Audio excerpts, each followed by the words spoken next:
امام احمد بن حنبل رحمۃ اللہ علیہ کہیں سفر میں تھے، رات پڑ گئی، رات تو مسجد میں عشاء پڑھی تو سوچا کہ رات یہاں مسجد میں گزار لوں۔ مسجد والوں نے کہا بھی ہم نے مسجد بند کرنی ہے، سب باہر نکل جائیں۔ انہوں نے کہا بھی میں مسافر آدمی ہوں، رات گزارنی ہے۔ اپنا تعارف نہیں کروایا میں کون ہوں۔ انہوں نے کہا نہیں جی یہاں اجازت نہیں ہے۔ تو ایک آدمی وہ تندور پہ روٹی بناتا تھا، پکاتا تھا، تو اس نے دیکھا کہ کوئی بزرگ آدمی ہیں۔ انہوں نے کہا آپ میرے ساتھ چلیں، میرے ساتھ رہیں آپ۔ وہ ساتھ لے گیا۔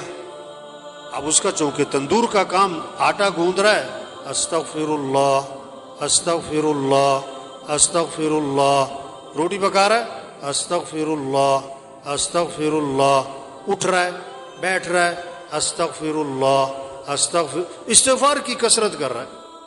اب امام صاحب بڑے حیران ہوئے کہ یہ بڑا عجیب آدمی، بہت استغفار کر رہا ہے، اس کی زبان پہ استغفار ہی استغفار۔ اس سے پوچھا بھائی یہ تم نے استغفار بہت کیا، کیا اس کے کیا فائدے دیکھے؟ انہوں نے کہا جی میرے بڑے مسائل تھے، جب سے میں نے استغفار کی کثرت شروع کی ہے اللہ نے میرے مسئلے حل کر دیے، اور میں جو مسئلہ آتا ہے اللہ سے مانگتا ہوں اللہ میرا مسئلہ حل کر دیتا ہے، میری دعائیں قبول ہوتی ہیں۔ استغفار کی میں نے یہ فائدہ دیکھا، میری دعائیں بڑی قبول ہوتی، میری ساری دعائیں قبول ہوئی، ایک دعا ابھی تک قبول نہیں ہوئی، باقی ساری قبول ہو گئی۔ وہ کون سی نہیں ہوئی بھائی؟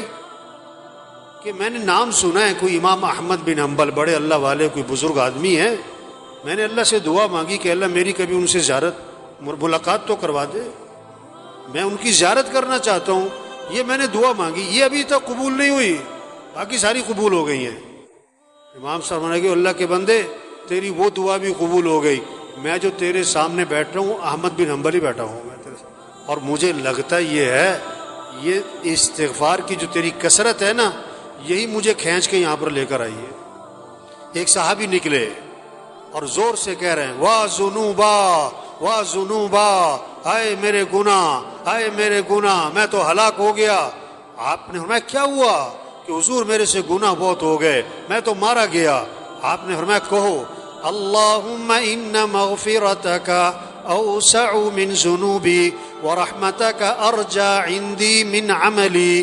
اے اللہ بے شک میرے گناہ بہت زیادہ ہیں، لیکن تیری جو مغفرت ہے نا وہ میرے گناہوں سے بھی زیادہ وسیع ہے، اور مجھے اپنے عمل کا کوئی آسرا نہیں، مجھے تو تیری رحمت ہی کا آسرا ہے۔ فرمایا پھر کہو اللہم ان مغفرتک اوسع من ذنوبی ورحمتک ارجى عندی من عملی۔ میں پھر کہو اللہم ان مغفرتک اوسع من ذنوبی ورحمتک ارجى عندی من عملی۔ 3 دفعہ ان سے یہ دعا پڑھوائی اور میں جاؤ اللہ نے تمہارے سارے گناہ معاف کر دی۔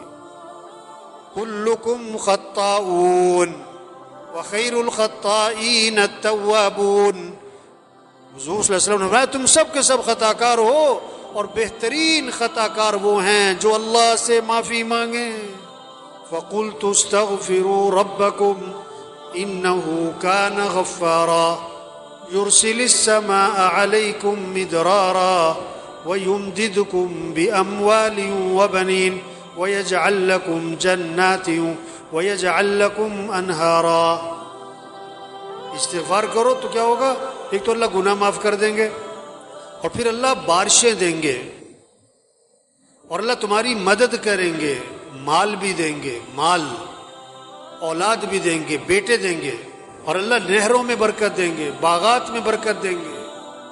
یہ اللہ کے وعدے ہیں۔ ہمارے مسئلوں کا حل حکومتوں کا بدلنا نہیں ہے، ہمارے مسئلوں کا حل مال کی کثرت نہیں ہے، ہمارے مسئلوں کا حل اسباب کی کثرت نہیں ہے، ہمارے مسئلوں کا حل استغفار ہے، اللہ سے معافی مانگنا ہے، اللہ کے سامنے گڑ گڑانا ہے، اللہ کے سامنے رونا ہے، اللہ کے سامنے تضرع زاری کرنا ہے۔ یہ ہمارے مسئلوں کا حل ہے، چھوٹے بڑے مسئلوں کا حل، انفرادی اجتماعی مسئلوں کا حل، غریبوں کے مالداروں کے مسئلوں کا حل، عوام کے حکمرانوں کے مسئلوں کا حل استغفار، استغفار۔